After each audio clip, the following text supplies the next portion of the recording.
नमस्कार दोस्तों। श्रीलंका में आर्थिक संकट जो हो रहा है वो आसानी से जाने वाला नहीं है। वो ये कोई बात नहीं है कि अभी कुछ महीनों में ही वो ख़त्म हो जाएगा।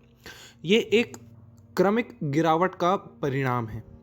श्रीलंका का वर्तमान आर्थिक संकट उसकी स्वतंत्रता के बाद से सबसे खराब आर्थिक संकट श्रीलंका जूझ रहा है। इसके बहुत सारे कारण हैं। इसका कारण सिर्फ कोविड-19 कोरोना वायरस महामारी नहीं, या फिर 2019 के समय बहुत सारे बम हमलों के कारण टूरिज़्म पे इफ़ेक्ट आया, कोरोना के कारण टूरिज़्म पे इफ़ेक्ट आया।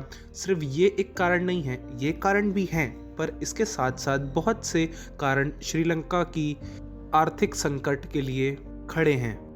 श्रीलंका गृह युद्ध से फाइनली निपटने के बाद जो आर्थिक नीतियां अपनाई थी वो कुछ खास नहीं थी। उनका खामियाजा अभी वर्तमान में श्रीलंका को भुगतना पड़ रहा है। श्रीलंका ने उस समय एक्सपोर्ट्स पे ज़्यादा ध्यान नहीं दिया। एक समय 2005 के समय श्रीलंका की जीडीपी का 26% उनके एक्सपोर्ट से आया करता था, पर 2015 आते आते यह एक्सपोर्ट उनकी जीडीपी का मात्र 13% रह गया। 2020 में फ़िलहाल 12% है, और उनकी जो घरेलू इकोनॉमी थी, डोमेस्टिक इकोनॉमी, उसने कुछ खासा प्रभाव नहीं डाल पाई। श्रीलंका की एक गलती ये थी कि उन्होंने ज़्यादा से ज़्यादा पैसा प्रिंट करना चालू कर दिया, जिस कारण इन्फ्लेशन का सामना करना पड़ा और उनके फॉरेन रिजर्व्स भी बहुत घट गए। वर्तमान में मैं आपको स्थिति बताऊं तो $1 की कीमत लगभग 234 श्रीलंकन रुपीस है। आप सोच रहे हैं कितना इन्फ्लेशन है। श्रीलंका में इन्फ्लेशन 15% के आसपास है, जो कि एशिया में सबसे खराब इन्फ्लेशन है। वहाँ दूध के दाम, ब्रेड के दाम, आटे चावल के दाम बहुत बढ़ गए हैं, जस्ट डबल हो गए हैं, जिससे वहाँ की आम जनता काफ़ी तकलीफ महसूस कर रही है। हाल फिलहाल में देखें तो श्रीलंका द्वारा लिए गए चाइना के उल्टे सीधे लोन्स, उनका इंटरेस्ट पेमेंट एक प्रकार से श्रीलंका के लिए गले की हड्डी बन चुका है। साथ साथ बात की जाए यूक्रेन रशिया वॉर की, तो उससे भी काफ़ी इम्पैक्ट पड़ रहा है। बहुत बड़ा हिस्सा टूरिज्म का श्रीलंका से इन्हीं देशों से आता था, और क्रूड ऑयल के दाम जो कि इतने बढ़ गए हैं, उन चीज़ों के लिए भी पैसा नहीं है। श्रीलंका में इलेक्ट्रिसिटी का भी बहुत बड़ा क्राइसिस आ गया था, आपने देखा ही था।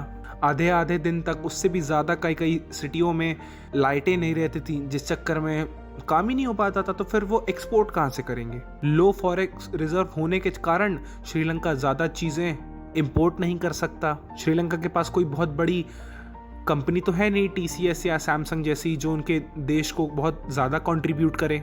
यहाँ खाने पीने की दिक्कतें चल रही हैं, और वहीं पे चाइना के बड़े बड़े जो प्रोजेक्ट्स थे, डेब्ट ट्रैप था चाइना का, जिसमें श्रीलंका पूरी तरह फंस चुका है। अब उन्हें समझ में भी आ रहा कि हाँ, ये डेब्ट ट्रैप था, हमें नहीं लेना था ऐसा कर्जा, बट उसकी इंटरेस्ट पेमेंट भी करना है, उसे पे भी करना है, तो अब क्या करें? इस चक्कर में श्रीलंका अपना हम्बनटोटा पोर्ट गवा चुका है 99 सालों की लीज पर। एक वक्त ऐसा लग रहा था कि श्रीलंका इंडिया के कैंप से हट चुका है, इंडिया ने श्रीलंका को गवा दिया है, वो पूरा प्रो चाइना होता जा रहा था। बट समहाउ इंडियन डिप्लोमेसी ने, भारत सरकार ने ऐसा होने नहीं दिया है। इंडिया काफ़ी हद तक अब इंडिया के साइड आके खड़ा हो रहा है। उसे दिख रहा है कि क्योंकि भारत ही हमारा एक मदद करने के लिए खड़ा है हमेशा से। भारत ने गंभीर आर्थिक संकट में जूझ रहे श्रीलंका को खाद्य उत्पादों, दवाओं और अन्य ज़रूरी चीज़ों की खरीद के लिए $1 अरब के लाइन ऑफ क्रेडिट की सुविधा प्रदान करी। 17 मार्च के लगभग श्रीलंका के फाइनेंस मिनिस्टर आए थे, जहां पे भारत ने $1 बिलियन अमेरिकी डॉलर का लाइन ऑफ क्रेडिट दिया। ये लाइन ऑफ क्रेडिट सिर्फ भारत से ही सामान खरीदने के लिए लागू है। इसका ये मतलब नहीं कि हमने आपको $1 बिलियन दिए तो इसका आप लोन पेमेंट कर दें वगैरह वगैरह कर दें। उनको जो ज़रूरत का सामान है वो आप भारत से खरीद सकते हैं, और बहुत बहुत कम इंटरेस्ट पे है, और बहुत आराम से इसकी रीपेमेंट श्रीलंका को करनी होगी। श्रीलंका में इतनी ख़राब स्थिति है कि श्रीलंका को श्रीलंकन आर्मी लगानी पड़ी उनके पेट्रोल पंप्स पर, क्योंकि प्रोटेस्ट इतने ज़्यादा हो रहे हैं पूरे देश में ओवर शॉर्टेज। और अब मैं बताऊं आपको, लगभग 8 से 10 महीनों के बीच में भारत ने अभी तक श्रीलंका को $2.4 बिलियन, इंडियन रुपीज़ में मैं बताऊं आपको 19 से 20 हज़ार करोड़ की सहायता अभी तक दे चुकी है। और आप सब सरप्राइज मत होना, आगे जाके भी इंडिया को ये सब और देने पड़े पैसे श्रीलंका को।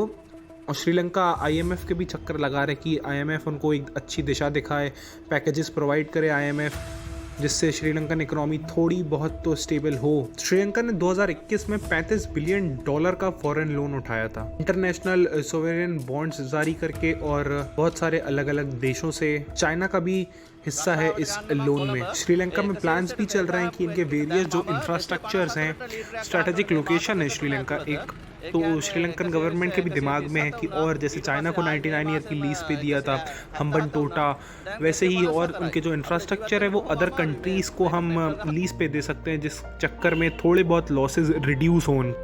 श्रीलंका को अपनी आर्थिक नीतियां सुधारनी होंगी जल्द से जल्द, और उल्टे सीधे चाइना से लोन लेना बंद करना पड़ेगा। को अपनी करेंसी और स्ट्रॉन्ग करनी होगी, एक्सपोर्ट्स पे ध्यान देना होगा। फिलहाल उनकी टूरिज्म इंडस्ट्री बहुत ख़राब स्थिति से गुजर रही है। एशियन कंट्रीज स्पेशली इंडिया उस चीज़ को रिवाइव कर सकती है। इंडिया ने भी बड़े बड़े प्रोजेक्ट्स पे काम स्टार्ट किए हैं।